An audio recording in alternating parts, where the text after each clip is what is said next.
Todos de pie. El Tribunal Supremo de Puerto Rico comienza la sesión hoy 27 de junio del 2012 a las 10 de la mañana. Favor de sentarse y permanecer en silencio.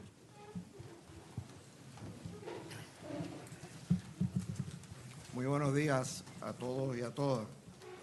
Bienvenidos al Tribunal Supremo de Puerto Rico. Veo que las partes están aquí representadas por sus abogados. Señora secretaria, ¿tendría usted la amabilidad de leernos el calendario para el día de hoy?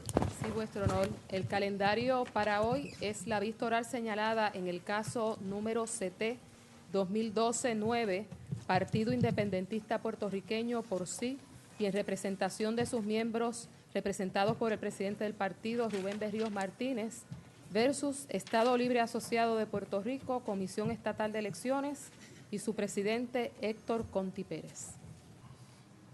Vamos entonces a dar comienzo a la vista. Le indicaremos a cada parte cuando queden 2 minutos para terminar su turno de exposición.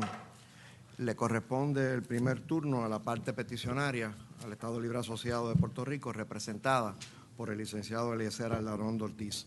Licenciado, puede comenzar. Muchas gracias, vuestro honor. Buenos días al señor presidente, los señores jueces asociados y los señores jueces asociados de este tribunal. Para fines de récord, mi nombre es Eliezer Aldarondo Ortiz y represento al gobierno de Puerto Rico en este caso. Como bien sabe, este tribunal, este es un caso donde se está cuestionando la resolución concurrente 35 aprobada por la Asamblea Legislativa, por virtud de la cual se propone la celebración de un referéndum el día 18 de agosto de este año para reducir el número de miembros de la Asamblea Legislativa. También se está atacando a la ley habilitadora, que es la Ley 12. Nos parece muy respetuosamente que este honorable Tribunal Supremo, al momento de evaluar la controversia ante sí, hay 2 nortes que debe seguir. En primer lugar, aquí la Asamblea Legislativa está ejercitando una de las prerrogativas principales de esta, por lo que merece gran deferencia y respeto todo el proceso llevado a cabo por dicho cuerpo.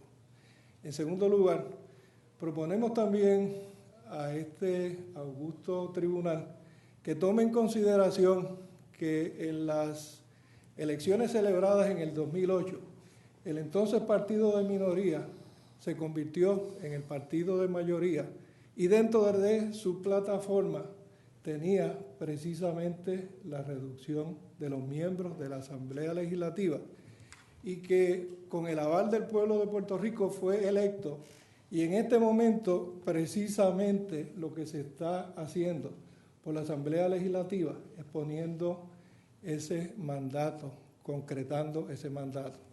Queremos, antes de comenzar, y sabemos que tenemos un tiempo extremadamente limitado, pero hay una serie de planteamientos jurisdiccionales que se hacen en el alegato del gobierno de Puerto Rico, que no queremos que se entienda en forma o manera alguna que están siendo renunciados. Vamos a entrar a los méritos de los ataques del Partido Independentista, porque entendemos que eso es lo que realmente mueve a esta victoria en el día de hoy. Si hubiera cualquier pregunta sobre ellos, estamos a su disposición.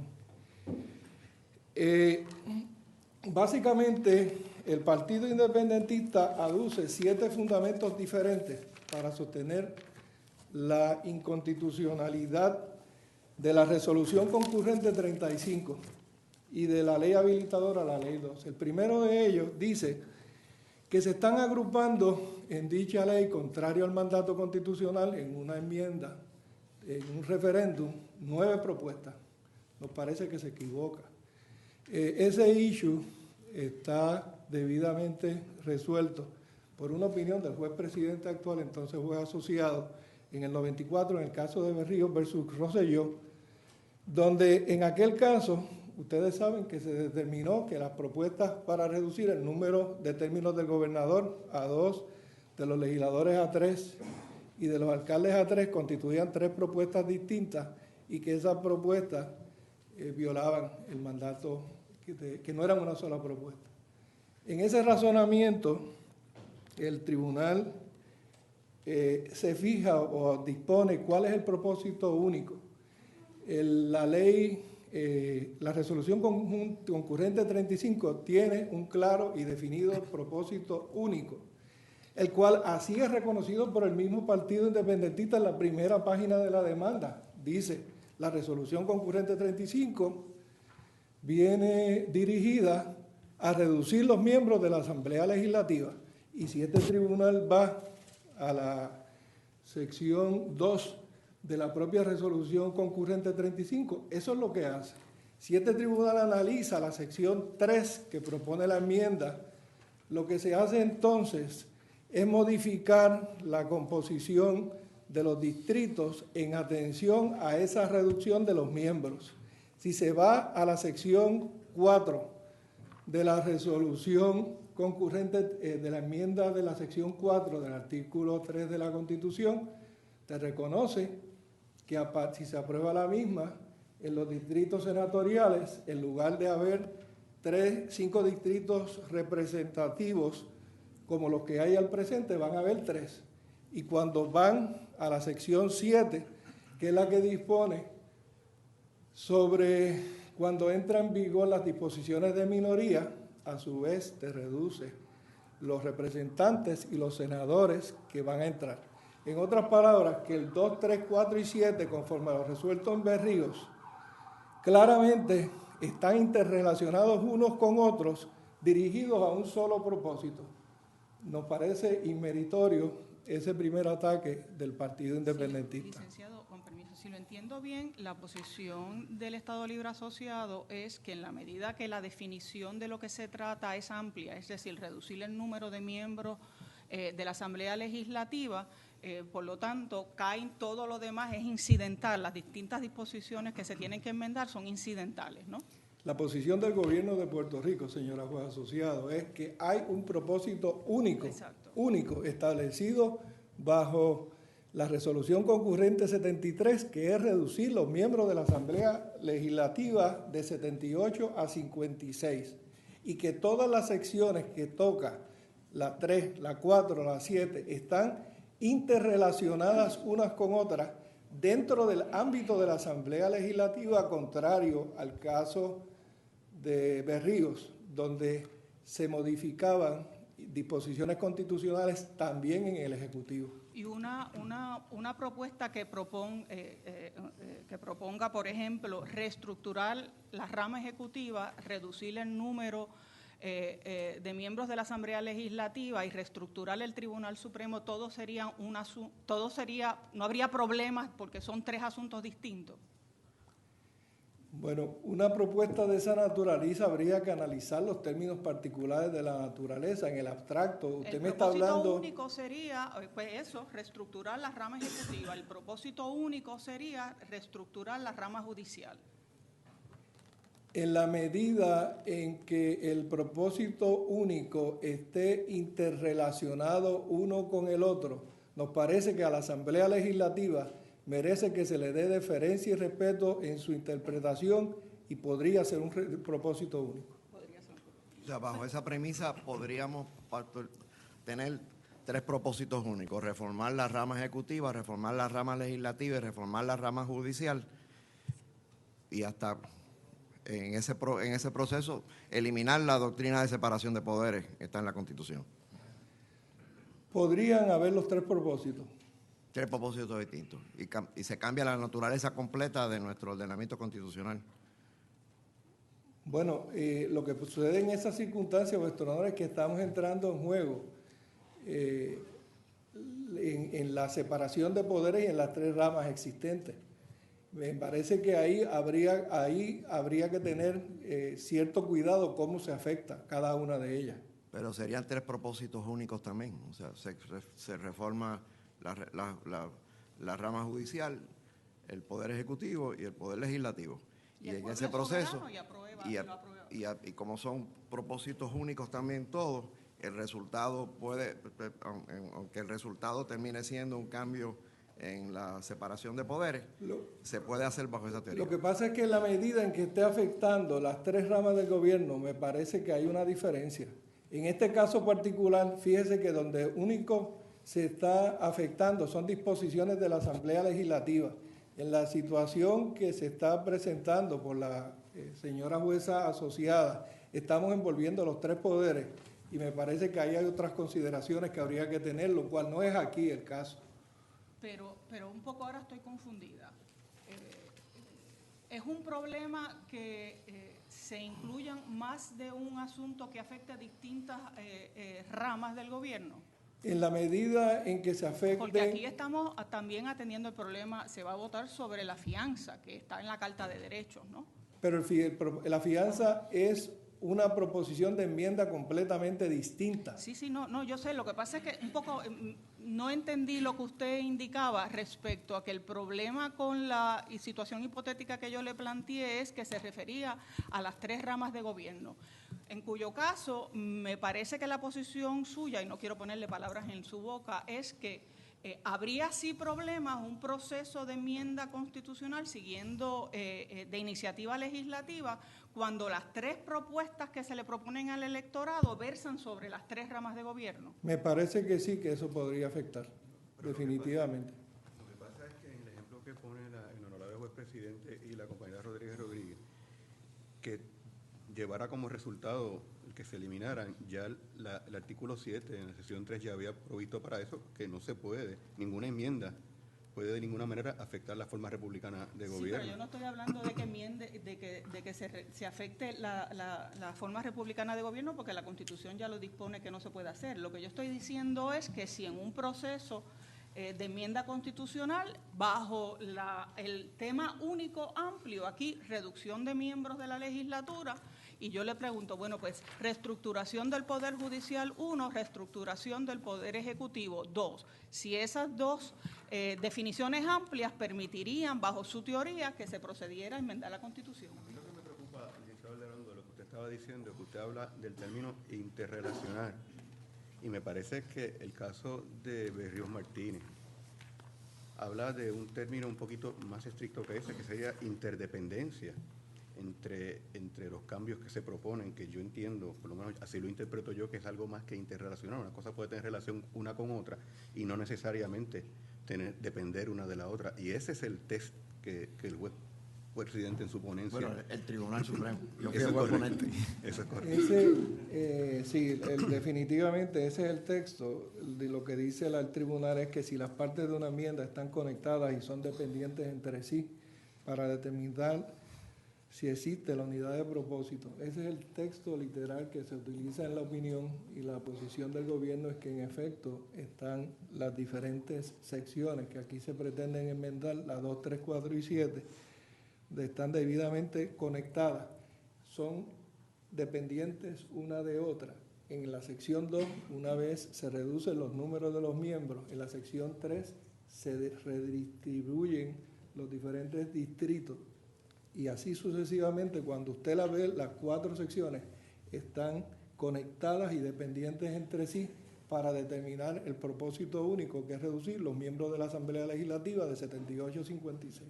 Y un elector no podría decidir votar a favor de esta, pero no estoy de acuerdo con esta otra propuesta de reducción. Sí, como por ejemplo, que se baje el número de escaños senatoriales de tanto más cuanto, pero no necesariamente los representativos de tanto a lo que se propone. O sea, no podría haber un elector o los electores tener criterios distintos sobre lo que específicamente se propone para lograr ese que usted llama propósito único. A los electores se les está proponiendo reducir la Asamblea Legislativa de 78 a 56 para ahorrar unos dineros para el pueblo de Puerto Rico. Cada elector podrá tener un criterio distinto cómo se logra ese propósito, señora juez asociada. Pero si vamos a depender del criterio de cada elector cómo lograr eso, no se puede hacer ninguna enmienda de esa naturaleza. Para eso está la Asamblea Legislativa, que es la que determina en el ejercicio de su discreción, en el ejercicio de su facultad constitucional, cómo lo hace. Siempre y cuando esté acorde con la Constitución, ¿no? Claro. ¿Qué salida tiene ese elector hipotético que ella señala que cree en reformar la Asamblea Legislativa, pero no de la manera que se propone en la propuesta de enmienda. Nos parece que una salida que tiene su señoría es votar en contra de la medida. En su totalidad. Claro. O sea, no tiene la alternativa si creo en reducir el número de representantes por distrito, pero no necesariamente estoy a favor de reducir el número de representantes o senadores por acumulación. No hay alternativa. Para que la reducción de los miembros de la Asamblea Legislativa tenga sentido, para que esa reducción se pueda realizar, si ustedes se fijan, se están reduciendo los representantes de 52 a 39. Se están reduciendo los senadores de 27 a 17. Al haber menos senadores y al haber menos representantes, hay que hacer una redistribución de los distritos. Hay que distribuir equitativamente esos votos y todo ese proceso, todo ese trámite está conectado y son independientes entre sí para lograr el propósito último de reducir los miembros de la Constitución. Buenos días. Buenos días, señor juez asociado. O sea, lo que usted está diciendo entonces es que ese propósito único de reducir el tamaño de la Asamblea Legislativa tendría que conllevar, a su vez, el rediseñar los distritos, porque de lo contrario tendríamos entonces un menor número de legisladores. Si no se rediseñan los distritos, habría mayores distritos que legisladores. Por consiguiente, debemos entender que existe entonces esa estrecha interdependencia. Le pregunto. Definitivamente, si este proceso no se logra mediante la enmienda de una sección particular de la Constitución, la única forma que tú puedes lograr efectivamente la reducción de los miembros de la Asamblea Legislativa es con la conexión, bregando con las diferentes secciones que están conectadas y son dependientes. Y eso es lo que hace la resolución concurrente 35, que brega con las secciones 2, 4 y 7. En otras palabras, requiere también otro cambio, y es que a la luz de la disposición constitucional, que la Junta de Revisión de los Distritos Electorales se convoca al finalizar cada censo. Este cambio va a conllevar que se convoque de una manera distinta, en otro momento. Así que hay también implícitamente, posiblemente, otra enmienda constitucional. La constitución de la Junta Revisora Electoral es una consecuencia inevitable, es una consecuencia lógica de la reducción de los miembros de la Asamblea Legislativa de 78 a 56. Pero no aparece Pero en si el usted me permite un proyecto, momento. no aparece en el proyecto de ley, ¿no? De habilitadora. Es decir, en el proyecto de ley aparece la convocatoria. Es decir, si es una consecuencia lógica, ¿no debería aparecer también? Es una consecuencia lógica, porque pero no se le va a someter no tiene que aparecer por lo lógico y obvia que es esa enmienda, y si usted me permite, yo le explico. Y como, perdone, antes de que prosiga, una última pregunta sobre este asunto. Como la Constitución dice que una vez que se convoca cesa, pues hay que modificarlo, ¿no? ¿No? Sí, una vez que concluya su trabajo. La Constitución dice que una vez constituye sus trabajos, cesa. Pero eso no quiere decir, la Constitución no prohíbe en forma alguna que si es necesario que se constituya la Junta Revisora Electoral durante los 10 años, nada impide que la misma se constituya. Máxime, como le estaba explicando, comencé a explicarle hace unos minutos atrás, si el referéndum de reducción de los electores es aprobado por el pueblo de Puerto Rico en el referéndum programado de agosto 18, la única forma que se puede ese mandato del pueblo, enmendando la Constitución, viabilizar, es constituyendo la Junta Revisora Electoral. Sí, eso lo entendemos perfectamente bien. Lo que pasa es que la Constitución dispone, dicha división será revisada después de cada censo decenal. Eso es lo que dispone la Constitución. Y entiendo muy bien su argumento de que esto va a conllevar una nueva revisión. La pregunta va dirigida a si en efecto aquí hay otra enmienda constitucional implícita a la luz de esa relación que usted mismo describe en los cambios que están propuestos por esta enmienda constitucional. Sobre todo, y me excusa para que pueda atender esta preocupación mía también, sobre todo cuando esa misma disposición dice la Junta quedará disuelta después de practicada cada revisión. La Constitución no dice que la Junta no pueda convocarse nuevamente, primero. Segundo, cuando se somete y se aprueba la enmienda constitucional, la Junta Revisora está haciendo una distribución electoral, se crea por virtud de la ley para crearse de manera ad hoc para para implantar ese mandato del pueblo y llevar a cabo una distribución de los distritos, porque de lo contrario, si esa distribución no se hace, entonces no se estaría cumpliendo con la disposición de la Constitución que dispone que los distritos electorales tienen que ser equitativos, contiguos y más o menos uniformes. Sí, lo entiendo, y discúlpeme, licenciado Ladrondo, buenos días. Buenos días. Para ver si comprendo el planteamiento de Lela, básicamente esa disposición está para el propósito de la redistribución de los distritos, pero opera de mínimo, o sea que puede tener unas encomiendas adicionales establecidas por ley. Cuando hayan unas razones válidas que necesite que se constituya, la Constitución no prohíbe en forma alguna, no pone una camisa de fuerza que tenga que ser en 10 años. Licenciado, una pregunta un poco cambiando de tema antes que se le acaba. Antes de cambiar el tema, porque me gustaría seguir esta misma línea, y me disculpa la compañera. Le pregunto, licenciado, ese comité ad hoc, o como dicen ahora, ad hoc, que me dicen que es la forma correcta, se está creando mediante la resolución concurrente. Le pregunto, ¿es factible que se cree ese comité mediante una resolución concurrente y no vía legislación?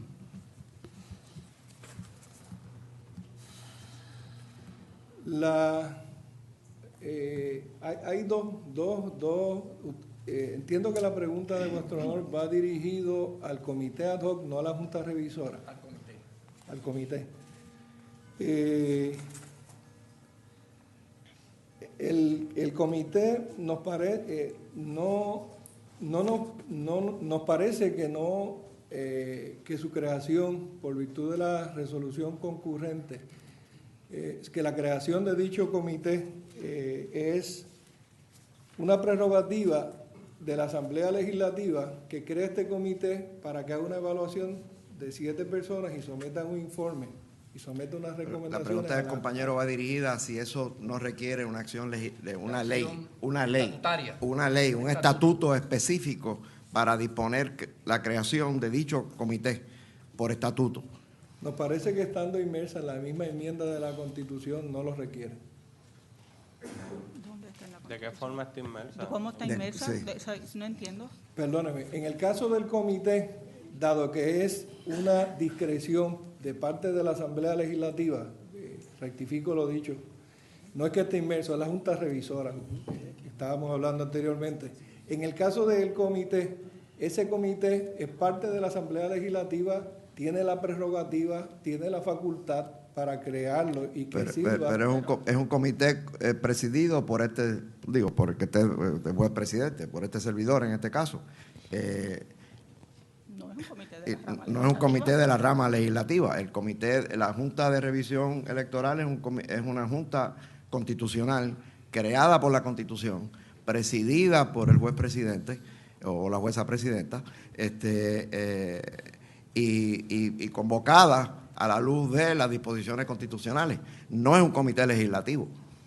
Ahora bien, me pregunto yo, ¿está madura Estamos en la etapa de discutir esto judicialmente. O sea, estamos cruzando...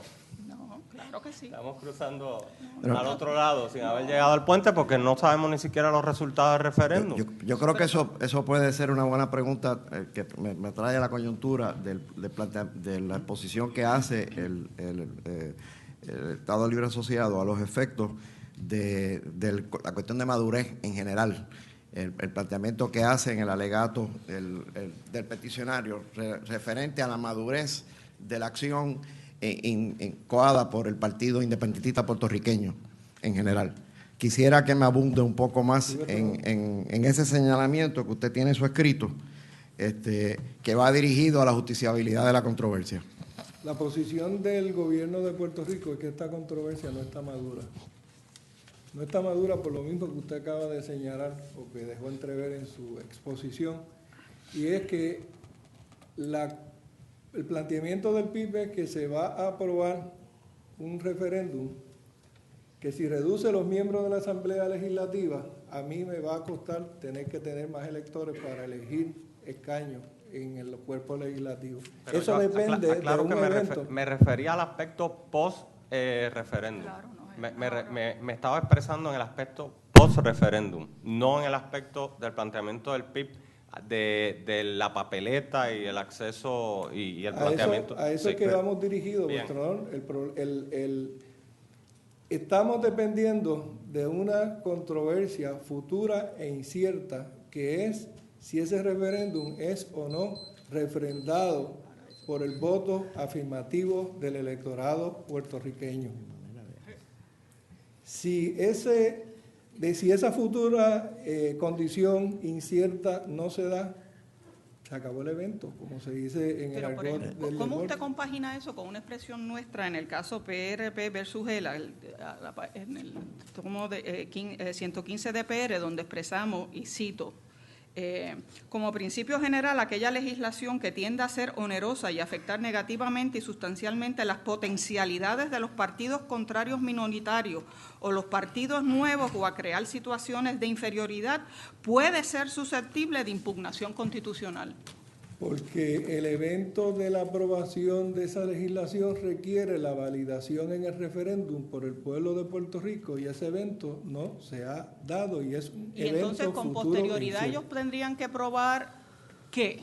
¿Y qué vamos a hacer? ¿Declarar inconstitucional el referéndum que avaló los ciudadanos después que los ciudadanos expresaron su voluntad? Estamos en el momento presente,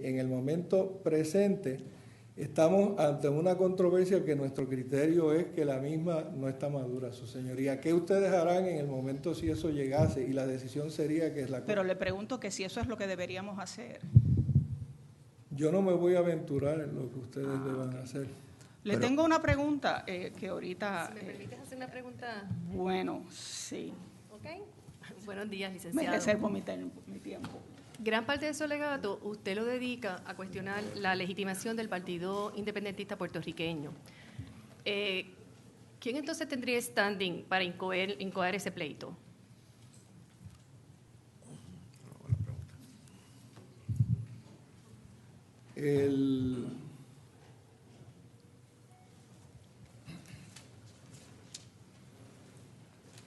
La pregunta es buena, doctor. Yo no se la voy a dar contestar en este momento. La contestación suya es que no hay nadie que tendría acción legitimada para incoar el pleito.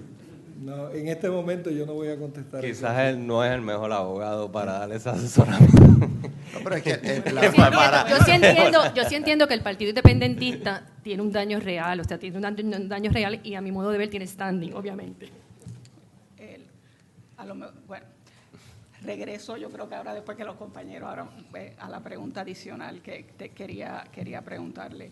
¿Usted me puede explicar por qué la resolución 35 se aprobó con 2/3 partes de los miembros de la Cámara, según exige la Constitución? Hay dos contestaciones para eso, y están desarrolladas en nuestro alegato, y con mucho gusto se lo contesto. En primer lugar, el artículo 7, sección 1, que es el que requiere las 2/3 partes del número total de los miembros de que se compone cada Cámara, Aquí en este caso, cuando usted va al diccionario de la Real Academia Española, define miembro como individuo que forma parte de un conjunto, comunidad o cuerpo. Pero la Constitución no define miembros ya. Los miembros de la Cámara son los que están... ¿Por qué tengo que ir a una fuente exógena de la Constitución y no la misma Constitución? La Constitución en el artículo 2 dice que ahora son los miembros de la Constitución, dice. El Senado se compondrá, como usted, previo a eso, como usted sabe, cuando se redactan constituciones hay varias formas o mecanismos de establecer el número de los miembros que van a componer la Asamblea Legislativa. Hay algunas constituciones que fijan el número de la Constitución ya en su propio texto y otras que lo someten a otros criterios, por ejemplo, los censos que se puedan llevar a cabo periódicamente. La nuestra ya fija el número de miembros, dice en su sección 2, el Senado se compondrá de 27 senadores y la Cámara de Representantes de 51 representantes, excepto cuando dicha composición resultare aumentada en virtud de lo que dispone la sección 7. Por lo tanto, ya la Constitución nos dice cuántos miembros tiene el Senado y la Cámara. Dice cuántos. Parece que la controversia está en el significado de lo que de miembros en realidad. Bueno, son 27. 27 miembros. Pero si esos 27 implican los que están juramentados o incluyen vacantes, esa es la controversia. Yo creo que lo que pasa es que hay que ir un poco más allá de la palabra miembros, porque va atado a miembros que la componen. Entonces hay que debatir el concepto composición. Y si la composición está establecida expresamente en la Constitución, pues resulta un poco difícil el poder argumentar que son los miembros presentes o los miembros que ocupen los escaños nada más. Fíjese, y uno tiene que ver la Constitución en forma integral. Bajo la interpretación que usted propone, podemos concluir que si la composición actual de este tribunal existieran 5 vacantes, 4 jueces que formen parte del tribunal, podrían declarar inconstitucional una legislación. Nosotros, cuando en un momento dado el tribunal tuvo 4 miembros por casi un año, quizás más de un año, nos examinamos precisamente y nos planteamos esa pregunta a la luz de la disposición constitucional que requiere mayoría absoluta de los componentes del tribunal. Y no tan solo nos lo planteamos nosotros.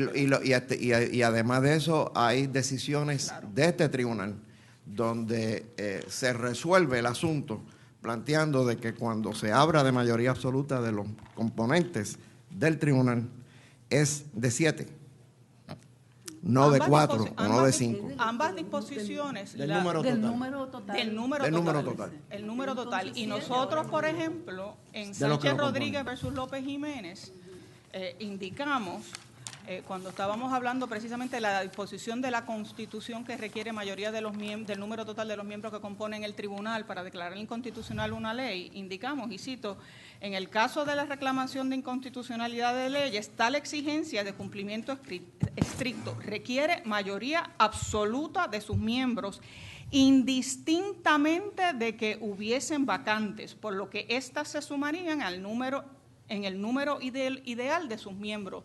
Usted propone una interpretación distinta para el proceso de enmienda a la Constitución vis a vis la interpretación que ya se le ha dado y que surge del diario de sesiones a la rama judicial. Sí. Y la ¿Bajo qué teoría de interpretación constitucional permite un mismo texto interpretarlo de 2 formas distintas? Si me permite ya ir un poquito atrás a la pregunta inicial, que fue cuál es la posición con relación a si la aprobación de la resolución 35 fue debidamente aprobada. Estamos primero en la primera posición del gobierno de Puerto Rico. Voy a explicar la primera y luego voy a explicar la segunda. La Constitución de Puerto Rico en el Poder Judicial dice: ninguna ley se declarará inconstitucional a no ser por una mayoría del número total de los jueces de que esté compuesto el tribunal, de acuerdo con esta Constitución o de la ley. Tiene esa coletilla al final. mientras que la disposición de los miembros, las 2/3 partes de los miembros, no tiene ninguna coletilla. Bueno, Dice, porque la composición del tribunal o se fija, de los miembros del tribunal, o se fija en la Constitución o se fija por ley. Pero No se veo fija cuál por es la ley. diferencia. pero fíjese que allá habla de la mayoría de ese número. Acá es para la enmienda de 2/3 partes del número Pero total de recuérdese miembros. que de nuevo la composición del tribunal se le delegó al propio tribunal y de hecho así ha ocurrido recientemente. El tribunal propone un cambio en su composición y puede aumentar el número de jueces del tribunal si está avalado por la Asamblea Legislativa. Así que el número preciso de miembros de este tribunal no está fijado en la Constitución. La posición del gobierno de Puerto Rico en cuanto a la primera, esa es la primera propuesta. La segunda Pues, perdón, entonces la posición del gobierno de Puerto Rico, del Estado Libre Asociado de Puerto Rico, es que la interpretación que se le da a un texto casi idéntico en función de del poder judicial es distinto para interpretar el casi mismo texto en la rama, para la rama legislativa. Usted está proponiendo, el gobierno de Puerto Rico está proponiendo dos interpretaciones para un texto igual en una misma Constitución. dada la naturaleza de las situaciones particulares que contempla, sí. Okay. Pero licenciado, se ha acabado el término. Yo le agradecería, va a haber un turno de réplica, pero le agradecemos muchísimo que nos haya contestado las preguntas, pero a los fines de poder continuar, quiero solicitar, por favor, el representante del Partido Independentista Puertorriqueño, licenciado Luis Enrique Romero Nieves, puede comenzar su turno correspondiente.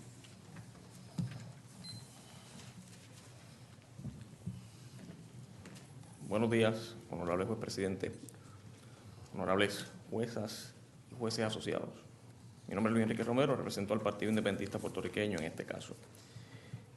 Ante sí, esta honorable curia viene llamada a plantearse si va a dar su visto bueno constitucional a una propuesta de reforma legislativa que ha sido aprobada, según surge de nuestros alegatos, con vicios mediante gestiones legislativas que han contravenido tanto a requisitos sustantivos de la Constitución como a requisitos procesales.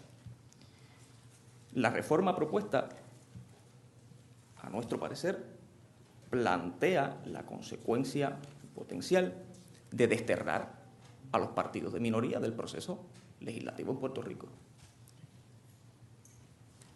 Mantener en vigor una propuesta de reforma como esta supondría una alteración fundamental al ordenamiento en el que los puertorriqueños y las puertorriqueñas han confiado desde la generación de nuestro sistema actual como lo conocemos. Licenciado, no es precisamente el propósito de las enmiendas constitucionales, hacer cambios fundamentales. Disculpe. Ese no es precisamente el propósito de las enmiendas constitucionales, hacer cambios fundamentales a la organización del gobierno. Sí, claro que sí. Y para atender ese planteamiento, vuestro honor, lo que ocurre es que el criterio de la Asamblea Legislativa para adelantar una reforma nunca puede ser uno que atente contra el mismo proceso que la Constitución propone para garantizar que partidos minoritarios tengan representación, y me explico. Casos concretos que han llegado hasta esta honorable curia han establecido que existe un derecho de los partidos minoritarios a estar representados. Y como esa interpretación constitucional deriva de un cuerpo... Sí, vuestro honor, de inmediato. Los casos de PPD versus Gobernador, 139 DPR 643, el caso PRP versus Gela, 115 DPR 631, el caso PPD versus Peñaclós, 140 DPR 779. Los tres casos, al unísono, plantean que el sistema, como lo conocemos, nuestro sistema constitucional, promueve de manera activa que los partidos minoritarios y aquellos grupos de ciudadanos que representan minorías tengan acceso al poder. Licenciado, disculpe, no tiene la representación minoritaria, por ejemplo, bajo los mecanismos cuando se activa la llamada ley de minorías, cuando la mayoría controla más de 2/3, eso no sigue en vigor después de la enmienda. Sigue en vigor con una disminución sustancial. La propuesta, pero proporcionalmente hay disminución. ¿Cuál es su pregunta? Disculpe. La disminución no es relativa al número de legisladores total que se reduce. Lo que ocurre es que en la medida en que existe y opera una reducción, que en el caso concreto limitaría de 11 a 6 los escaños por acumulación, eso significa que en la medida en que antes era necesario llegar entre los primeros 11 para acceder a un escaño, ahora será necesario llegar entre los primeros 6.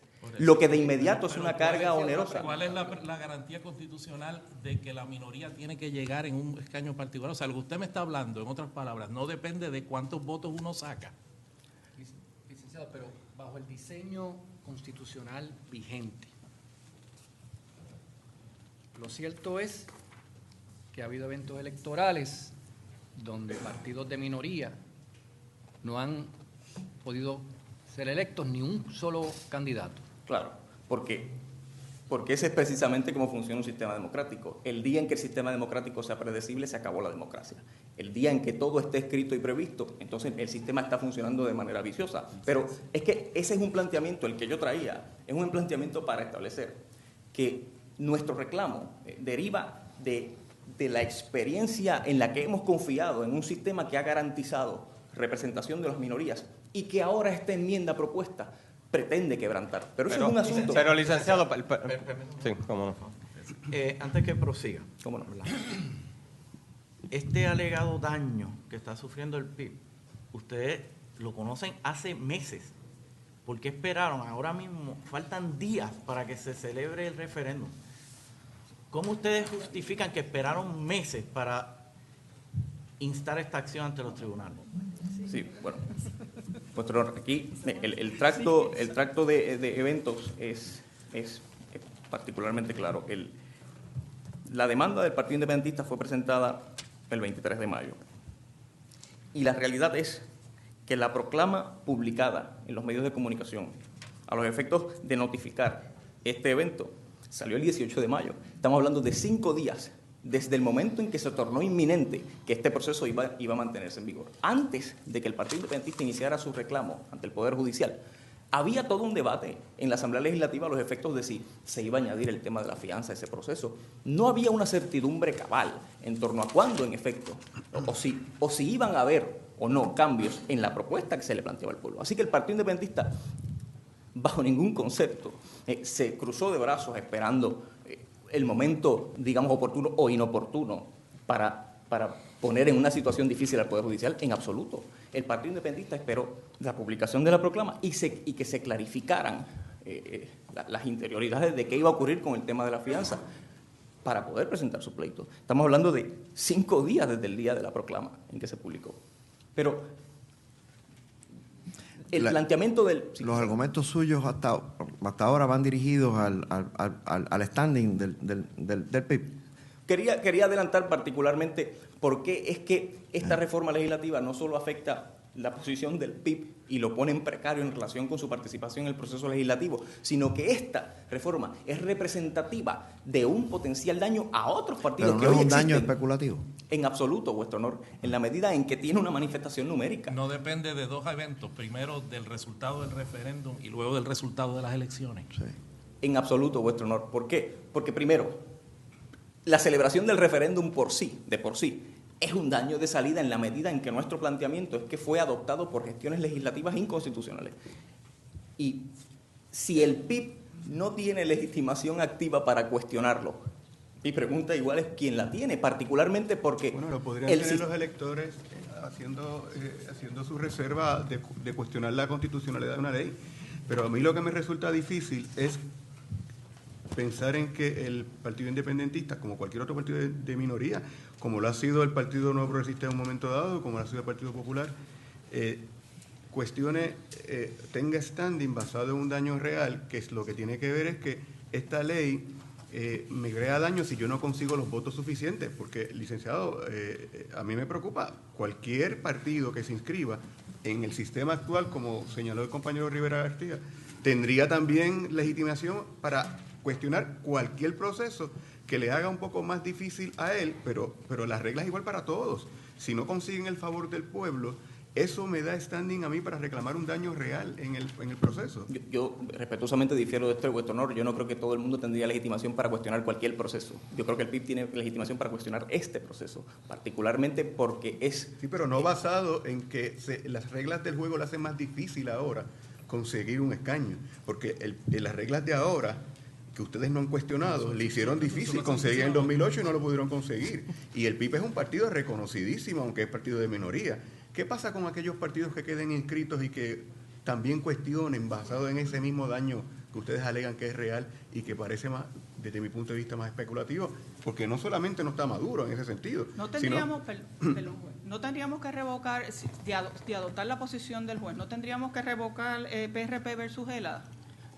A eso precisamente me dirigía al principio cuando los distinguidos jueces me pidieron citas en torno a cómo se ha expresado este tribunal en relación con eso. Es que lo que plantea el PIB no es meramente que nosotros tenemos que ahora hacer una campaña más intensa para sacar más votos, no se trata de eso. Es que la expresión de este honorable tribunal, intérprete final de la Constitución, ha dicho que el sistema nuestro existe, entre muchos otros asuntos, para garantizar que la ciudadanía que responde a movimientos minoritarios, a partidos minoritarios, tenga representación efectiva en el proceso eleccionario. Yo puedo entender las posturas a los efectos de que... efectiva no está basado, y eso no es lo que dice el caso, en la fuerza electoral que tenga el partido que sea. Bueno, yo creo que a lo mejor es no se trata de eso, no es de fuerza electoral. A lo mejor, repito lo que ya le había indicado al licenciado Aldarondo, una cita directa al caso. Dice, como principio general, aquella legislación que tienda a hacer onerosa y afectar negativamente y sustancialmente las potencialidades de los partidos contrarios minoritarios o los partidos nuevos, o a crear situaciones de inferioridad, puede ser susceptible de impugnación constitucional. Cierro la cita. Y en esa expresión descansa el PIB, pero para reorientar lo que planteaba, es que además el planteamiento del PIB es que este referéndum está se levanta sobre una resolución concurrente que no cumplió con unos requisitos mínimos de proceso constitucional para su adopción. Licenciado, usted habló de vicios. Sí.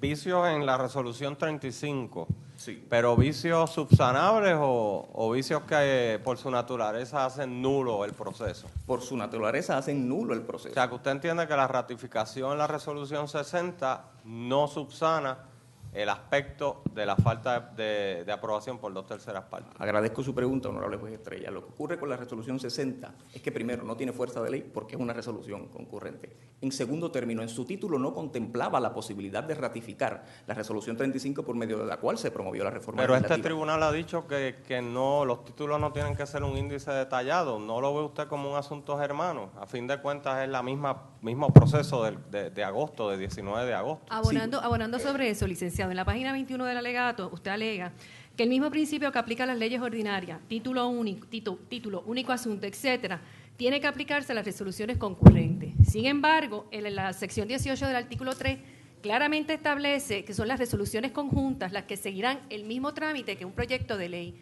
y guarda silencio sobre una resolución concurrente. ¿De qué fuente legal usted hace esa aseveración? Claro que sí, vuestro honor. Lo que ocurre es que la resolución, por medio de resolución conjunta, se pueden hacer gestiones legislativas que puedan tener carácter de ley e incluso llevan la firma del gobernador. Ahora, resoluciones concurrentes son expresiones de los cuerpos. Claro, y por que ser... no lleva firma del gobernador. Y yo creo que usted y yo coincidimos, en la medida en que es un instrumento mucho más laxo, mucho menos formalizado, mucho menos puede tener el carácter de convalidar un defecto pasado. Ese en primer planteamiento. En segundo término, vuestro honor. Pero es que fue una resolución concurrente anterior, o sea, son resoluciones concurrentes, donde en la Constitución dice que mediante una resolución concurrente la Asamblea Legislativa no puede validar otra resolución concurrente o puede enmendarla. ¿No dice el reglamento del Senado? Eso digo. Sí, no, pero adelante. No, usted se va,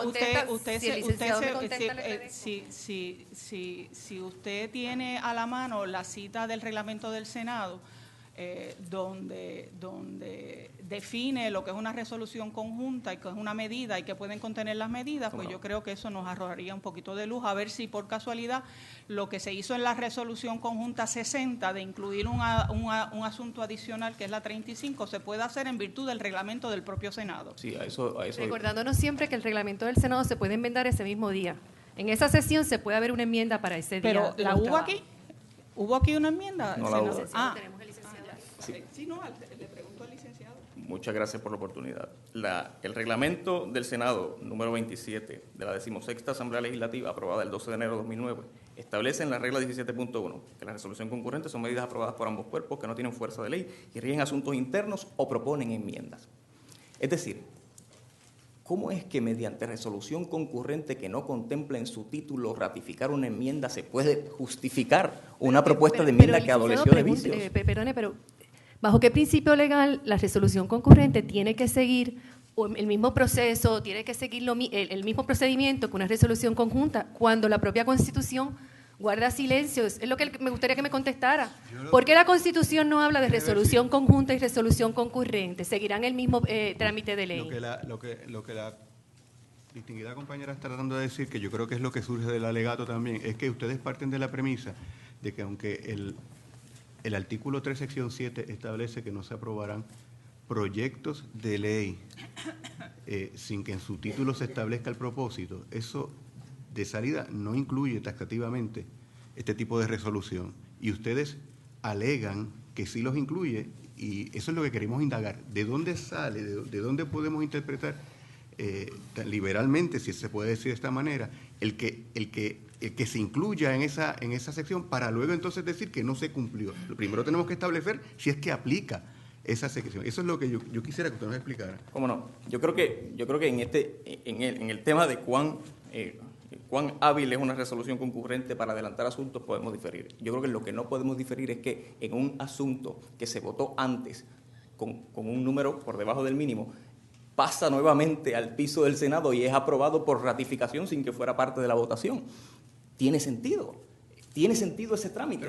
Es eso lo que exige el artículo 7 de la Constitución. Es que no me ha contestado la pregunta. ¿Por qué aplica el artículo 3, sección 7 a este tipo de resolución? No, la realidad es que en el alegato nuestro lo que estamos invocando no es el artículo 3, sección 7, sino el artículo de la Constitución que establece que toda ley deberá contener en su título el asunto al cual se dirige y no deberá contener más de uno. Estamos hablando de que en la medida en que estos... Pues corto, bueno, lo que pasa es que el artículo 3, sección 17 señala no se aprobará ningún proyecto de ley con excepción del de presupuesto general, que es por resolución conjunta. Yo creo que debemos pasar ese debate. Yo creo que la intención, mi posición particular es que los padres contemplaron no solamente ley, sino cualquier medida. Lo que pasa es que el compañero no me ha contestado, el licenciado me debería contestar la pregunta de cuál es la ilegalidad de que de una resolución concurrente posteriormente se ratifique la misma por el mismo mecanismo de resolución concurrente. Si hay algún argumento que usted me pueda traer para convencerme de que eso es ilegal. ¿Cómo no, vuestro honor? Yo no creo que el concepto es ilegalidad. Yo creo que es que no satisface el requisito del artículo 3 de la Constitución, que exige que la medida, al ser evaluada, sea aprobada por 2/3 partes del Senado. Por el aspecto solamente del título, no entonces por el aspecto del trámite. Lo que usted me está implicando es que si la resolución concurrente 60 hubiese contenido en su título y para ratificar la resolución concurrente 35 hubiese sido válida, pero como no lo hicieron, es inválida o adolece de defectos como usted me señala. ¿Esa es la posición del PIB? No, esa no es la posición del PIB. La pues posición del PIB no logro comprender cuál es el planteamiento la posición del PIB, de legalidad. La posición del PIB tiene dos argumentos fundamentales. El primero, que la resolución 35 que habilita la celebración de un referéndum de reforma legislativa no contó con los votos en su ocasión. Y eso está ahí. Pero hay el segundo. Hasta ahí estamos claros, pero la pregunta es la siguiente. ¿Qué impedimento, qué prohibición existe para que la propia, en este caso, el Senado de Puerto Rico, como cuerpo legislativo, pueda ratificar una determinación que en un momento dado, partiendo de la premisa de la alegación de que no se cumplió con 2/3 partes, no pueda ratificar esa expresión, esa voluntad? Entonces, ¿dónde está el impedimento? Pero no es menos cierto que si hay un natimuerto, no importa lo que ocurre después, el natimuerto se queda muerto. Eso precisamente planteado. ¿Cómo se ratifica algo que se aprueba en contra, que no se aprueba?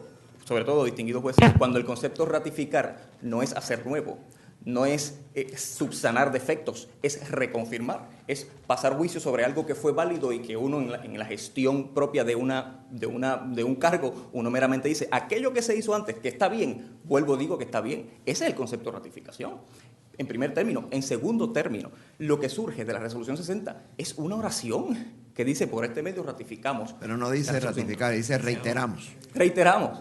La palabra, la disposición que se utiliza no es la palabra ratificación, es reiterar.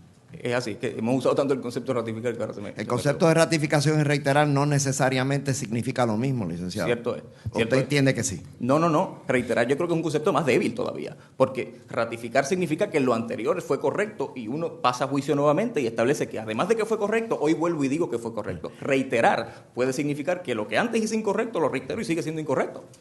Y eso. Okay. Aclarado eso, licenciado, quisiera preguntarle sobre uno de los planteamientos medulares del Partido Independentista, y es relativo al número de asuntos que se tocan, que están en la enmienda propuesta, a lo cual ya se dirigió el representante del Estado Libre Asociado. Quisiera que usted se dirija a eso. Sí, cómo no, vuestro honor.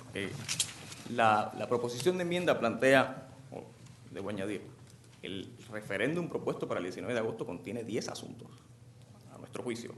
Una evaluación de la propuesta establece de manera indubitada que hay una propuesta para reducir el número de escaños senatoriales de 27 a 17, una propuesta de reducir los escaños representativos de 51 a 39, aumentar el número de distritos senatoriales de 8 a 11, reducir números de distritos representativos de 40 a 33, cambiar el número de senadores por distrito senatorial de 2 a 1, que la nueva estructura sea efectiva a partir de las elecciones generales de 2016, reducir el número de distritos representativos en cada distrito senatorial de 5 a 3, reducir el número máximo de escaños adicionales en caso de copo electoral de más de 2/3 partes en el Senado de 9 a 6, reducir el número máximo de escaños adicionales en caso de copo electoral de más de 2/3 en la Cámara de 17 a 13 y limitar el derecho a la fianza. ¿Cómo usted contesta el argumento del Estado de que esos no son 9 propósitos separados, que son esencialmente un propósito? Sí, vuestro honor. El caso de Berríos versus Rosselló es el criterio orientador en esta controversia. En primer término, el caso de Berríos establece 2 conceptos. El de número máximo de asuntos, que no puede exceder de 3, y define el concepto. Pero el tema de separabilidad como balance y criterio diferenciador de los asuntos contenidos a los efectos de orientar al juzgador, con el fin de determinar si en efecto aquí hay asuntos separables que pueden llevar al elector a votar a favor de cosas en las que no cree para adelantar cosas con las que sí cree.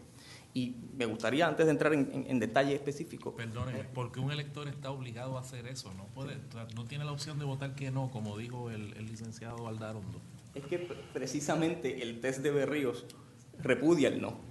Porque hay personas que pueden estar de acuerdo con elementos contenidos en la reforma y se verían obligados a votar que no, porque simplemente no pueden estar de acuerdo con todos. Y precisamente el caso de Berríos lo que hace es proteger a la ciudadanía para que no tenga que comparecer a un evento como este con reservas mentales y decir, voto que no para poder saldar este elemento dentro de ¿Cuál sería la alternativa, licenciado? Es decir, si se interesa reducir el número de miembros de la Asamblea Legislativa, ¿qué se puede hacer? Sí, porque bajo la visión del PIB entonces había que trabajar esto de decenio en decenio. Trabajar con los representantes en 10 años, luego los senadores en 10 años, y entonces la Constitución se queda en piedra. Déjame añadirle algo. ¿Cómo no? Están cuestionando. La propuesta es reducir los escaños legislativos, ¿verdad? Y lo que indica el gobierno es que los cambios al texto del artículo 3 de la Constitución son incidentales y razonablemente necesarios para ese fin, ¿verdad? La posición del PIB entonces sería que nunca se puede proponer al pueblo reformar la legislatura mediante el mecanismo de referéndum. O sea, eso es lo que esa es la posición del PIB. No, en absoluto, vuestro honor. Yo creo que... ¿Y cómo se podría hacer entonces? Yo con todo respeto tengo que decir que el Partido Independiente no es oficial jurídico de la Asamblea Legislativa como para orientarle en este asunto. No, pero yo lo que sí tengo que plantear... La propuesta de la Asamblea Legislativa es esta. Sí. ¿Por qué ustedes entienden que no se puede hacer? Yo lo que planteamos, y está claro en nuestro alegato... es uno, que es reducir la Asamblea Legislativa. Claro. Y entonces, eso obligatoriamente requiere unos cambios que son incidentales, porque para poder hacer eso es como un chain reaction, como una cadena. Para poderlo hacer, se tienen que hacer otras cosas, otros cambios, pero que son incidentales a poder reducir el número de los escaños legislativos. ¿Correcto? Correcto. Yo para enmarcar mi discusión quisiera compartir con ustedes una cita de Córdoba Iturregui versus González Rodríguez que reitera Berrío versus Rosselló. Dice que nuestra Constitución establece un procedimiento lo suficientemente rígido como para impartirle estabilidad a la Constitución y distinguirla de leyes ordinarias. De esta forma, se establecieron límites explícitos al proceso de enmendar la Constitución. Recordemos, las constituciones deben estar fuera del alcance de la pasión súbita y el juicio pasajero, y siendo tan alto el fin que ellas cumplen, el procedimiento para enmendarlas debe ser lo suficientemente difícil como para invitar al análisis sereno y cuidadoso. Y le comparto esta cita, distinguido juez. Pero termina él, pero de otro lado, no tan difícil que la convierta en un documento rígido que impida el desarrollo de esta sociedad dinámica. Así es. Lo que ocurre es... El artículo 7 establece un proceso con el cual se busca que el pueblo de Puerto Rico tenga la oportunidad de modificar su ley suprema. Claro. Para hacerlo, los delegados de la Convención Constituyente establecieron un procedimiento que establece un balance entre la estabilidad que necesita nuestra ley suprema versus la flexibilidad que también se requiere para que ese documento se vaya cambiando de acuerdo a las necesidades de una sociedad que como sociedad al fin y al cabo es cambiante y no es diferente. Y recordemos que aunque nuestra ley suprema requiere que se mantenga lo más incólume posible, con los menos cambios posibles, sobre todo cuando no respondan a caprichos. Oiga, lo cierto es que por grande sea nuestra Constitución, no es más grande que el pueblo que la creó. Y si el pueblo así quiere manifestarse para enmendarla, no para hacer una revisión, por eso es que los procedimientos establecen los 3 requisitos estos de separabilidad, de límite, de publicidad. Yo estoy de acuerdo con eso, pero no tiene que haber cierta flexibilidad para que si la Asamblea, si el pueblo de Puerto Rico en un momento dado quiere cambiar la composición de su legislación, lo pueda hacer sin tener que convocar una constituyente y empezar todo ese proceso. Sí, claro. Yo creo que aquí entramos un poco en un tema más teórico y yo creo que la Asamblea Constituyente es un mecanismo potencial que no tiene limitaciones que representa un referéndum. Pero dejando eso a un lado, yo creo que teóricamente hay 2 poderes. Hay un poder constitucional originario, que fue el que se reunió para redactar el documento constitucional que hoy conocemos, mediante el consenso de aquel entonces ratificado por los electores en su ocasión, se llegaron a unas limitaciones que por mandato constitucional este honorable tribunal tiene que vindicar. Por un lado. Ahora, ¿hay un poder derivado? Claro que sí, honorable juez Kolthoff. Hay un poder derivado de las personas pensar en cuál es el sistema que quieren promover, cuál es el sistema en que es más apto para las circunstancias actuales. Lo que pasa es que ese poder originario sigue ahí, sigue vinculando al poder derivado que representamos nosotros, los que hoy discutimos este caso. Así que sí, es cierto, hay rigidez, pero es que ese es el sistema que concebimos, ese es el sistema que concebimos. No puede llevar al punto de que solamente haya que convocar una asamblea constituyente para hacer enmiendas. No necesariamente, vuestro honor. Aquí hay elementos. Con algo, licenciado, déjame ponérselo así. La legislatura actual no fue la que dijo se van a reducir los escaños legislativos. Ellos están haciendo una propuesta y esa propuesta se le va a llevar al pueblo mediante el mecanismo de referéndum. Pero usted estaría de acuerdo conmigo que al final del día va a ser el pueblo el que va a decir si proceden esos cambios o no. ¿Usted estaría de acuerdo conmigo con eso? Sí, pero tengo una aclaración. Y es que el pueblo no son intérpretes de la Constitución. Los intérpretes de la Constitución son la Asamblea Legislativa y este honorable Tribunal Supremo. Pero y los ninguna cambios asamblea no se van a dar si el pueblo no se expresa y da su conformidad a esos cambios, ¿correcto? Bueno, por imperativo del ejercicio electoral. Lo que pasa es que al pueblo no se le pueden plantear medidas inconstitucionales. La Asamblea Legislativa es un poder llamado a interpretar la Constitución y adherirse al mandato del poder que le ha sido delegado con limitaciones expresas. Y este honorable tribunal, como árbitro final en esta controversia, viene llamada a pasar juicio a los efectos de determinar si la Asamblea Legislativa descargó su poder de conformidad y con adhesión estricta al texto constitucional. Estamos haciendo, viendo si se cumplió con el proceso que dice la Constitución para enmendarla. Correcto, pero la pregunta entonces es, para tratar de establecer si se cumplió con el requisito del propósito único que constituye una enmienda para el proceso constitucional. Yo le pregunto si hay una manera de reducir en general la Asamblea Legislativa. Vamos a ponerlo de este modo. Si mi propósito como legislador es proponer una reducción general de la Asamblea Legislativa, eso no conlleva reducir la Cámara, reducir el Senado, reducir los legisladores por acumulación y los de distrito. Y esa combinación no son los detalles incidentales al propósito principal que el legislador diseña y propone al pueblo. ¿Podría sostenerse ese propósito que señala el juez Martínez Torres si yo elimino alguno de esos cambios?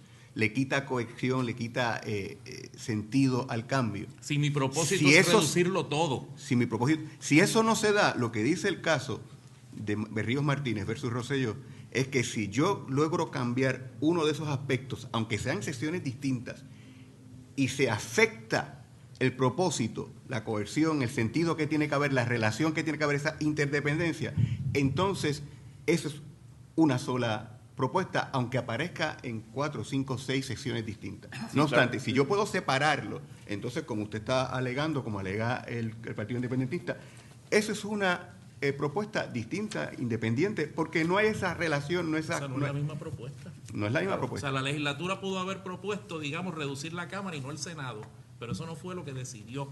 La legislatura lo que está proponiendo es reducir la totalidad de la Asamblea Legislativa, todo tipo de legisladores en las dos cámaras. Si ese es el propósito único de esta enmienda, hay una manera de hacerlo, o sea, de eliminar algunas de esas disposiciones sin afectar ese propósito.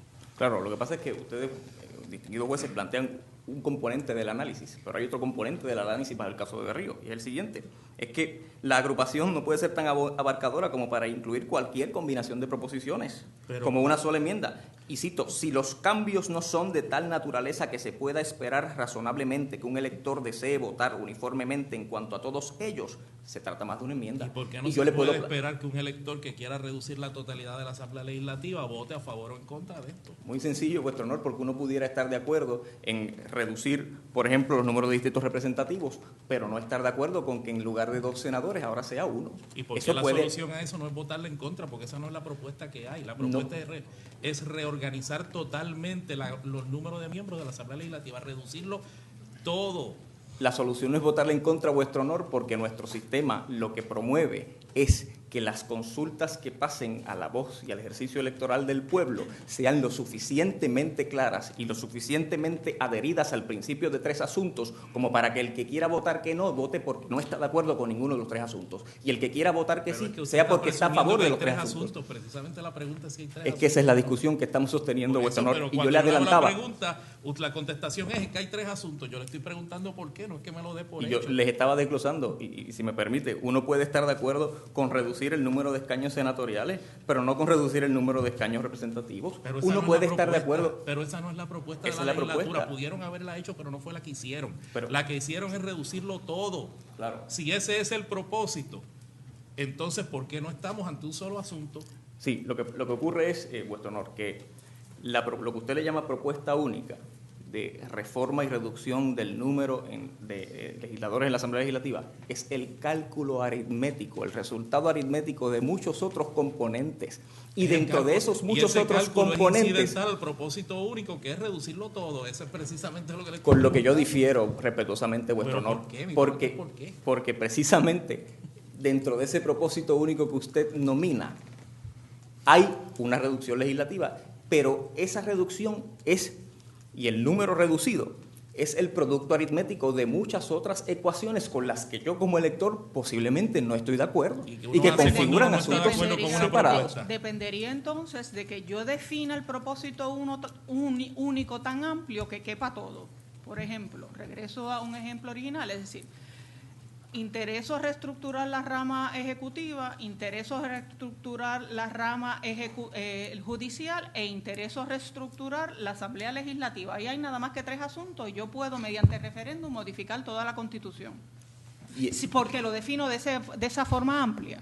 Y eso es precisamente lo que la Constitución no quiere permitir, porque el número de 3 asuntos interpretado por esta honorable curia no es meramente que el título sea X, Y y Z, sino que dentro de esas propuestas puede haber una separabilidad de consultas que requieran que un elector tenga que diverger y decir, caramba, aquí ciertamente hay 3 títulos que se me han planteado, pero para que estos 3 títulos se consumen como una enmienda, yo tengo que tomar una decisión que posiblemente me llevaría a votar a favor de cosas con las que no estoy de acuerdo y en contra de otras con las que sí, para promoverlo. Y eso es precisamente lo que Berríos versus Rosselló interpretó, que no podía operar en un proceso de consulta como este. Y es particularmente importante e interesante el ejemplo de 3 asuntos titulando reforma legislativa, reforma judicial y reforma Lo que pasa es que este ejecutiva. ejemplo hipotético es distinto a lo que hay aquí. Aquí lo que hay es una propuesta expresada en la exposición de motivos de esa resolución de reducir el número de todos los miembros de las 2 cámaras legislativas. Claro, y ese es el No título. es cambiar cómo funciona la legislatura, no es cambiar dónde se reúne, no es cambiar cuántas veces se reúne, no es cambiar los procedimientos internos, es meramente reducir el número de legisladores en las 2 cámaras. Claro, y yo puedo entender la posición suya, honorable juez Martínez. Lo que ocurre es, y aquí podemos tener criterios diversos, lo que ocurre es que el llamado al Poder Judicial es determinar cuán riguroso es el proceso de enmienda constitucional, cuán adherido a los principios de separabilidad de asuntos quiere ser esta honorable curia, y porque a fin de cuentas podemos estar de acuerdo en que hay algo de subjetividad, hay algo de ejercicio subjetivo en la mente del elector. Ya que estamos hablando de Berríos, en Berríos se convalidó una propuesta que se sometió al pueblo de enmienda a la organización al número de jueces de este tribunal, y la enmienda tenía lo que hacía era que enmendaba la sección para eliminar la cláusula que permite a este tribunal solicitar cambio en su composición y fijar el número de jueces en 9. Un elector podría querer fijar el número de jueces en 9, pero no eliminarle el poder al tribunal de pedir un cambio en su composición. Un elector podría querer eliminar esa cláusula que permite a este tribunal pedir el cambio en su composición, pero mantener el número de jueces en 7. O un elector podría querer lo que hizo la Asamblea Legislativa. Como se analizó eso, era cuál es el propósito. No se pueden separar porque el propósito era permanentemente fijarlo en 9. Si yo aplico ese principio aquí, no estamos diciendo que el propósito es fijar permanentemente un número de legisladores más válido que el que hay ahora y que eso es un solo asunto. No, vuestro honor, porque en la medida en que esta consulta, como yo antes adelanté, tiene inmiscuido otros asuntos que podrían mover el criterio del elector a diverger consigo mismo y tomar una decisión en contra de sus propios intereses, en esa medida esta consulta es distinta. Y precisamente yo planteé los 9 asuntos, más el 10º asunto que contempla la fianza, que a nuestra posición son asuntos diversos, contemplados en exceso de lo que permite el texto constitucional. No habría, por ejemplo, vamos a decir que no hay 10, vamos a decir que lo que hay son 4. Reducir el número de legisladores, Cámara y Senado, ¿verdad? Modificar y variar el número de distritos, ese es distinto a los legisladores. La enmienda a la ley de minoría y la ley de fianza, ¿no son 4 los asuntos que hay? Desde esa apreciación, si fueran 4, sigue siendo inconstitucional la propuesta, vuestro honor. O sea que usted entiende que se puede reducir el número de legisladores de la manera que se está proponiendo, sin reducir el número de legisladores por distrito y sin tocar la fórmula de legisladores por adición. Bueno, yo entiendo que hay formas de consultarle al electorado en torno a cómo hacer una reforma legislativa. Pero la legislatura no lo podría incluir todo como una propuesta, esa es la posición de ustedes. La legislatura no puede incluir asuntos que conlleven que el elector tome decisiones en contra de su criterio para adelantar otras que sí favorecen. O sea, que si el propósito sería reducir la Asamblea Legislativa, la 16ª Asamblea Legislativa, que es la que se aproxima, y ese es el propósito único que tiene el referéndum, según lo establecieron las 2/3 partes de los legisladores. Eso tendría que darse, por ejemplo, reducimos Senado primero, porque eso es un asunto, y si reducimos Cámara, ya son 2 asuntos. Habría que ver en su contexto la propuesta, pero del saque tengo que decirle que si la problemática o la inquietud es que es difícil, pues así es el sistema. Si nos planteamos la posibilidad de que... No, es que la norma jurisprudencial lo que dice es que si estos cambios son razonables, si tienen coherencia, si son incidentales, si son germanos, al propósito. Mi pregunta es, licenciado, con todo el respeto, la Asamblea Legislativa, la rama hermana, decidió que el propósito único es reducir la Asamblea Legislativa.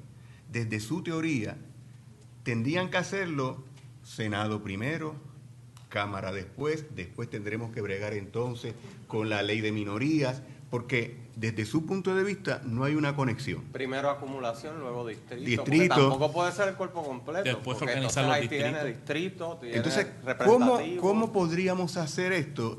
Porque a mí me parece que el test del Tribunal Supremo en el 94, en la ponencia del honorable juez presidente, precisamente trabaja con eso y desde mi punto de vista lo resuelve muy bien. La pregunta es si es que usted no encuentra interdependencia, conexión razonable. Si, me parecería más irrazonable pensar que un elector a quien se le presenta un referéndum para reducir la Asamblea Legislativa le digan vamos a reducir los senadores, los representantes se quedan intactos. El ciudadano me podría decir, pero ¿y por qué? ¿Por qué no lo hacemos balanceadamente? Querido compañero, yo creo que la posición del PIB está bastante clara y la ha hecho muy clara y se le ha acabado también su turno para ser justo con los turnos de ambas partes. Y creo que hemos agotado los temas, por lo menos las preguntas nuestras sobre los diversos asuntos. Así que le agradecemos mucho al licenciado Romero su comparecencia. Y ahora vamos a proceder a los 5 minutos de turno de réplica para el Estado. Muchas gracias, señor juez presidente. Queremos, básicamente, nos parece que este Tribunal Supremo está claro cuáles son los issues que presenta este caso y queremos abordar en dos asuntos nada más.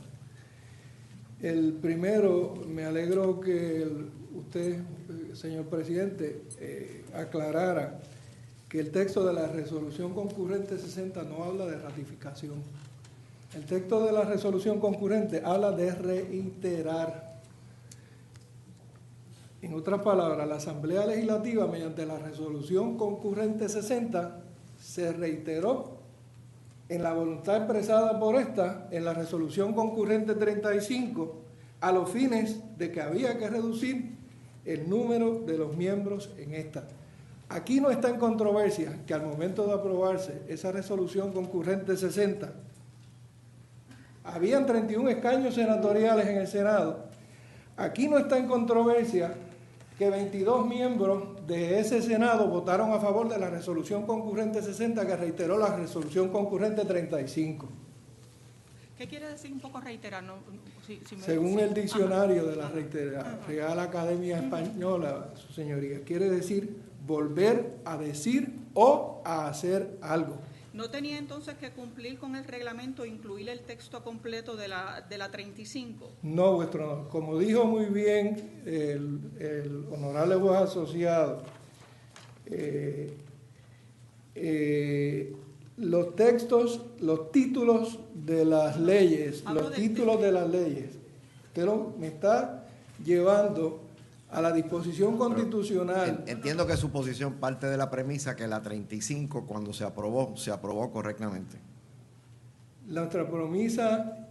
Nuestra segunda premisa no depende que la resolución 35, cuando se aprobó, haya sido aprobada o no correctamente. Es en la alternativa.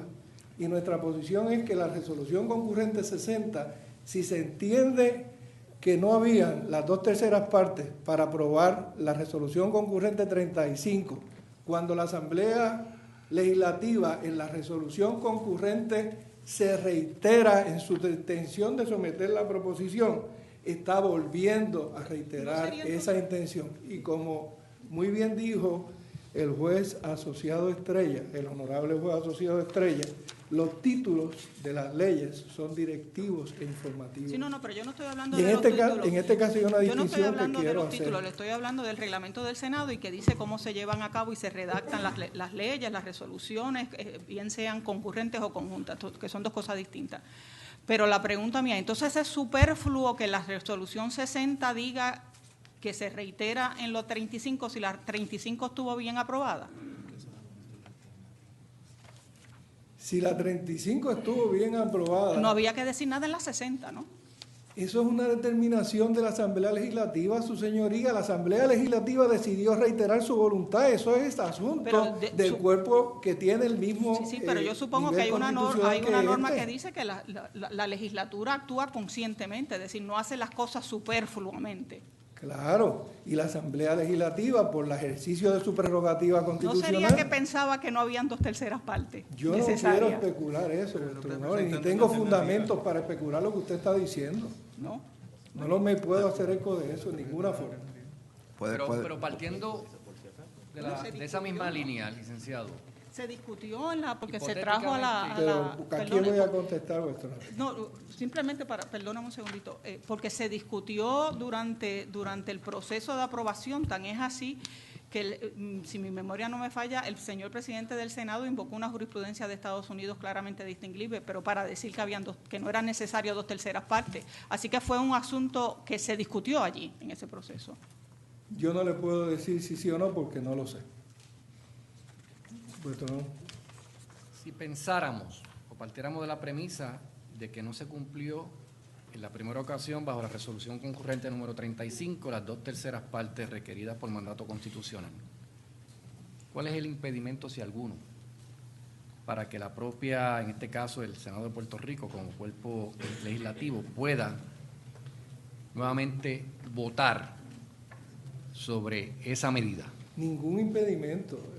¿Hay alguna prohibición en el reglamento del Senado? Y no existe ninguna prohibición en el reglamento del Senado, y no existe ninguna jurisprudencia que permita que dicho cuerpo, del mismo nivel constitucional que está compuesto por todos ustedes, se reitere las veces que se tenga que reiterar o que haga lo que tenga que decir en ejercicio de sus prerrogativas constitucionales. Si la Constitución dijera que hay que aprobar la resolución, que hay que publicar la resolución conjunta 3 meses antes, o la concurrente, perdón, entonces sí existiera un impedimento. Claro. Lo que pasa es que el texto dice se publicará la propuesta, o sea que su contención sería que como se publicó hace más de 90 días, en ese sentido pudiera hasta emitirse una nueva resolución concurrente. Si usted me permite, yo me alegro que haya traído eso, porque era un punto que estaba... El artículo 7, sección 1, lo que exige es que se publique la proposición. ¿Ok? ¿Y fue publicada? Sí, señor. ¿Dónde? Fue publicada el 18 de mayo y el PIB, como manejo a su alegato, en la página, ellos marcan la página en la esquina inferior derecha de su apéndice con el número TSD 13-17. La publicación que se hizo el 18 de mayo del 2012, más de 3 meses antes del evento. Sobre ese aspecto particular, le tengo que aclarar que lo que se exige es publicar. Allí no se exige que se escriba el texto completo de la enmienda constitucional. Pues por eso le iba a decir, porque el 17 no tiene el texto. No, lo que se exige es publicar la proposición de enmienda. Y volvemos al diccionario de la Real Academia Española que dice, publicar significa hacer patente y manifiesto algo al público. En otras palabras, la voluntad nuevamente de la Asamblea Legislativa se hizo patente y manifiesto al público con la publicación de la proclama que contiene en 2 apartados, se someterá al pueblo para su aprobación o rechazo una propuesta de enmienda a la Constitución a fin de reestructurar el poder legislativo mediante una reducción en el número de los miembros. Eso está taxativamente publicado en esa proclama y publica, en efecto, cuál es la proposición de enmienda constitucional. Licenciado, ¿usted tiene algún otro asunto que quiere? Porque se le ha concluido el término de la réplica, pero si hay algún otro asunto que quisiera... En el ejercicio de nuestra responsabilidad como abogado de este honorable tribunal, Nos parece muy respetuosamente que el único, y lo hacemos con el mayor de los respetos, el único argumento que tiene el PIB en su escrito, que nos parece jurídicamente válido, es el que señala que cuando fue promulgada tanto la proclama, al igual que el artículo 5 de la Ley 12, indica que el texto íntegro de la propuesta de enmienda se publicará en todos los periódicos de circulación general por lo menos una vez, 60 días antes del evento. Hubo una publicación que se hizo el 20 de junio, que ahí sí se requería la publicación íntegra de la enmienda. Notamos que en la publicación del periódico, como señala el PIB, no se incluyó la sección 4. Eso es un defecto que es fácilmente subsanable, porque lo que requiere el estatuto es que 60 días antes se publique el texto completo. Hablamos con el abogado de la Comisión Estatal de Elecciones, el licenciado Ramón Walker, nos informó esta mañana que mañana la comisión va a publicar íntegra con las secciones 2, 3, 4 y 7. Va a ser la publicación completa, lo cual es dentro del término. Pero se le va a ordenar algo a la comisión. El presidente actúa a falta de unanimidad. ¿Y dónde están los comisionados aquí de demandados? Pues nosotros entonces le pediríamos a este honorable tribunal que le ordene que publique en su totalidad el texto íntegro, para evitarnos esos problemas de que es un cuerpo colegiado también. Lo que pasa es que la comisión no está demandada. La comisión está demandada en este caso, y es parte en este proceso. Pero lo van a hacer. Ellos nos dijeron, aquí está el licenciado Walker, que lo van a hacer. Pero sí, usted no está, que nosotros, para cumplir, que nosotros ordenemos, un poco, estoy confundida. Nosotros lo que estamos proponiendo. Es decir, si incumplieron con los 60 días. No han incumplido. Ajá. Dentro de 60 días están dentro del término aún. Ellos publicaron el 20 de mayo el texto. ¿Por qué nosotros tenemos que ordenarlo cuando es un deber que le corresponde? Yo no entiendo, realmente no entiendo. Usted nos está solicitando a nosotros que le ordenemos a la comisión que haga esa publicación. Yo reaccioné a lo que propuso el juez Estrella. No, yo no he propuesto nada. Yo cuestiono aquí dónde están. Yo cuestiono aquí donde que el PIB no trajo a los comisionados. Yo estoy preguntando. Recuérdese que nosotros lo que hacemos es, no lo interprete como necesariamente propuestas o que son posiciones nuestras. Hacemos preguntas porque tenemos unas dudas o tenemos unas inquietudes y las formulamos de esa manera. Pues muchísimas gracias, licenciado. No tengo idea, no tengo duda que el señor presidente de la comisión va a publicar conforme a la representación que nos hicieron eso mañana. Muchas gracias, licenciado Romero.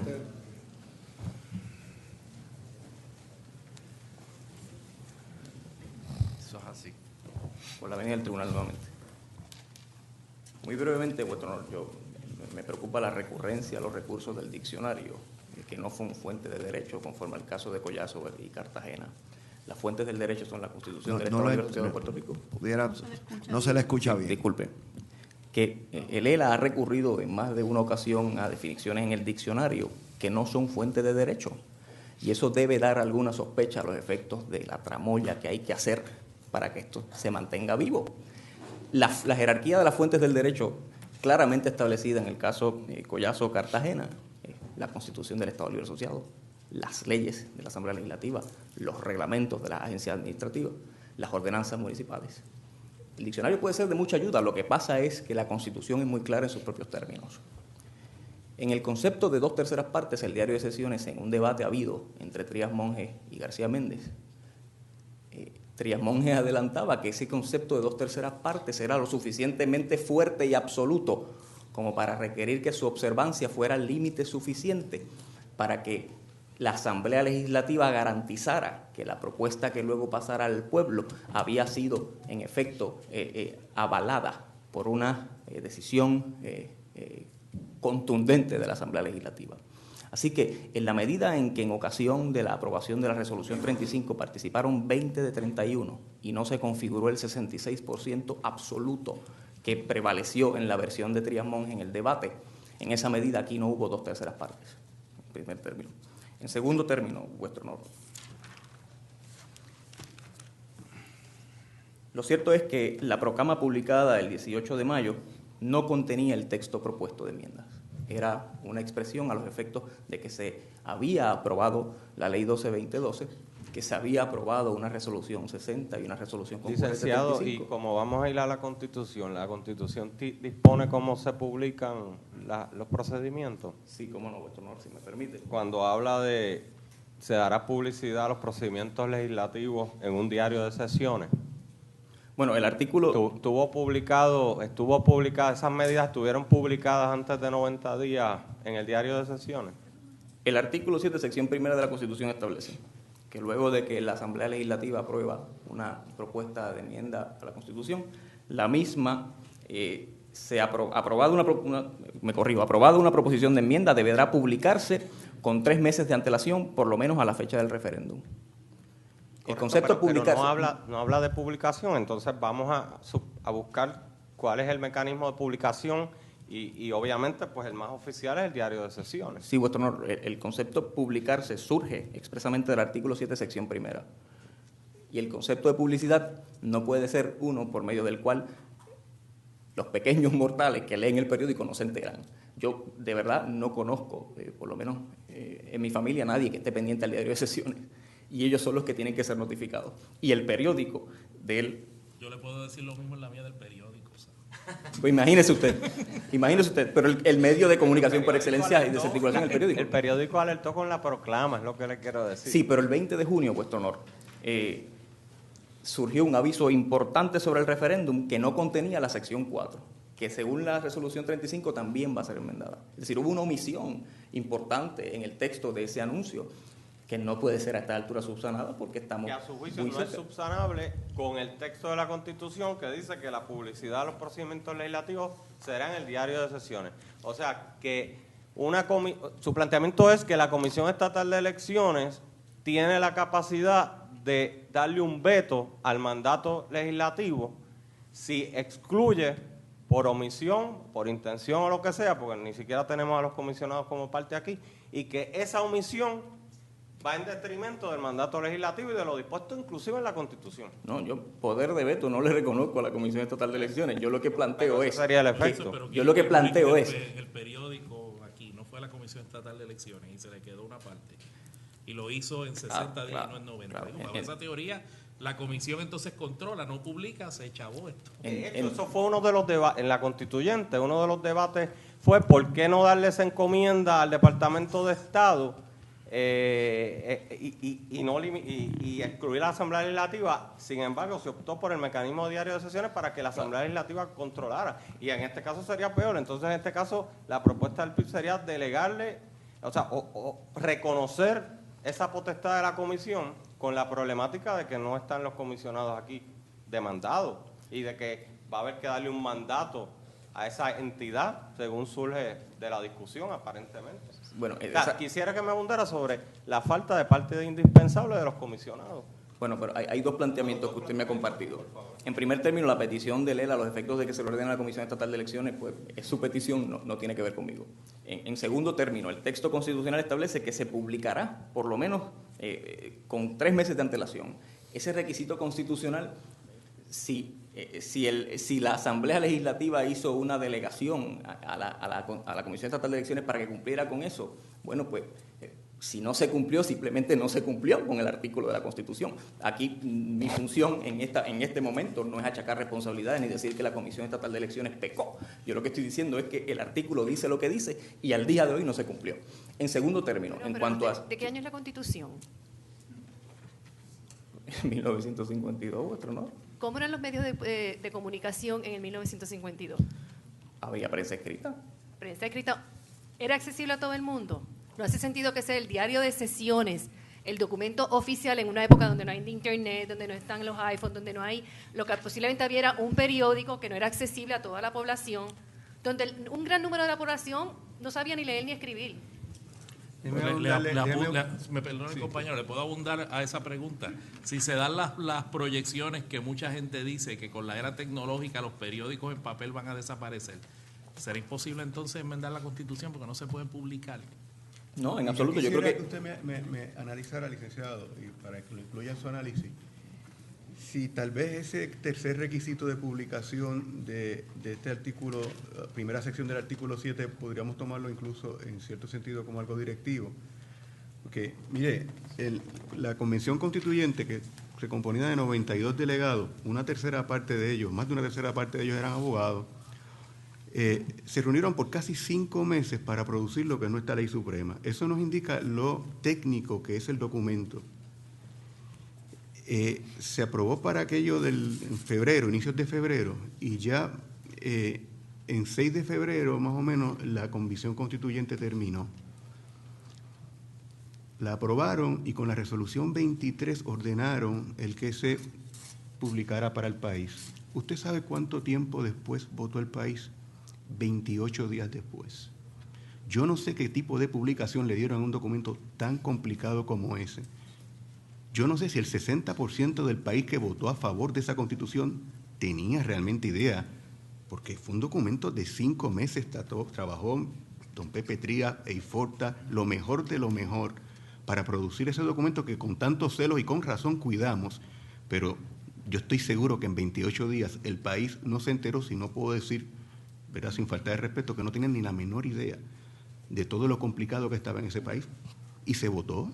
Sí, bueno, yo no respondo por los errores de los que me antecedieron en 1952. Pero fueron los delegados de la Convención Constituyente. Si esa gente, ¿verdad?, en aquel momento hoy no están leyó la exigiendo, prensa, no es mi por eso yo le digo, responsabilidad. no deberíamos tomar eso como un término más directivo que otra cosa. Yo lo hubiera leído en aquella ocasión. Sobre todo cuando, como bien dice la juez Pavón, no habían, como que dice la juez Pavón, no habían los medios a través de los cuales nuestro pueblo se entera. Hoy es un pueblo mucho más informado. Podríamos decir que esos 90 días hoy se pueden reducir casi a 15 y no estamos exagerando. Y el país se va a enterar. Yo no puedo pecar de tecnicista presumo en este que asunto. no estamos cuestionando la aprobación de la Constitución. No, para nada, para nada. Porque ahí estaríamos entonces en otra controversia. Yo creo que la posición del Partido Independentista está muy clara, que entiende que a la luz del mandato de la Constitución no se cumplió con ese elemento de publicación, y eso es el tipo de cosas que nosotros tenemos que interpretar. En un momento dado, la posición del Estado es que sí se cumplió, aunque reconoce el Estado y el abogado, el licenciado Aldanondo, reconoce que no en su totalidad, en su función, y se le aprecia muchísimo la franqueza del licenciado Aldanondo, no en su totalidad, pero sí hubo una publicación. Yo creo que eso está bastante claro. ¿Hay algún otro asunto que el licenciado Romero quiera exponernos a nosotros en su turno de réplica? Sí, muy brevemente, Vuestro Honor. La función de esta honorable curia es difícil. Esta honorable curia es el árbitro entre las ramas políticas. Y pasar juicio sobre lo que hacen con ramas hermanas siempre es una función complicada, porque parte de la premisa de que hay una delegación, digamos, de ser árbitro, de revisar actuaciones, y eso es difícil. Así que yo lo único que puedo, ¿verdad?, es reiterar es que nuestra Constitución no es de esas que plantean requisitos muy laxos para que operen enmiendas. Nuestra Constitución tiene unos componentes, que lo hemos discutido y surge de los alegatos, que hacen que cuando el pueblo venga llamado a reformularla, le haya precedido a ese llamado un ejercicio crítico riguroso para poder llegar a esa ocasión. Así que en esa medida yo creo que la tesis fundamental es cuál es la Constitución que protegemos. Una rigurosa para asegurarse de que el pueblo, cuando venga llamado a decidir, tome decisiones a las que le precedió un proceso riguroso, o una más laxa, que pueda ser objeto de argumentaciones y artificios sobre la base de diccionarios para promover enmiendas. Muchas gracias, licenciado. Con este turno de réplica final queda sometido este caso ante este tribunal. Yo creo que las controversias delimitadas se han discutido claramente en la exposición oral y escrita de las partes, en las contestaciones que han hecho a las preguntas de los compañeros jueces asociados y juezas asociadas. Quiero, en nombre de mis compañeros, felicitar a los compañeros abogados que ciertamente han venido muy preparados, y a quienes felicitamos por la claridad de su exposición y de sus respectivas contestaciones a nuestras preguntas. El asunto y la controversia queda sometido ante este tribunal. Vamos a ordenarle a la secretaria del tribunal que transcriba los procedimientos que hemos efectuado en la mañana de hoy. Además, se le ordena también a la secretaria del tribunal que coloque la grabación del audio de esta vista en la página cibernética de la rama judicial dentro de la próxima hora para el beneficio del país, de los periodistas, de los abogados, de todo el que le interesa y le ha interesado la discusión de esta controversia, que sin duda es una controversia de mucha importancia. En estos momentos, no habiendo otro asunto pendiente ante la consideración del tribunal, damos por concluido la sesión del tribunal, no sin antes agradecerle a las partes, a sus abogados particularmente, y a todos los presentes por su asistencia en el día de hoy, por acompañarnos en esta vista. Muchas gracias. Le queremos decirle que vamos a disponer de esta controversia lo antes posible, muy conscientes de la importancia que tiene en estos momentos. Muchas gracias. Se concluye la sesión del tribunal. Todos de pie. Receso del tribunal.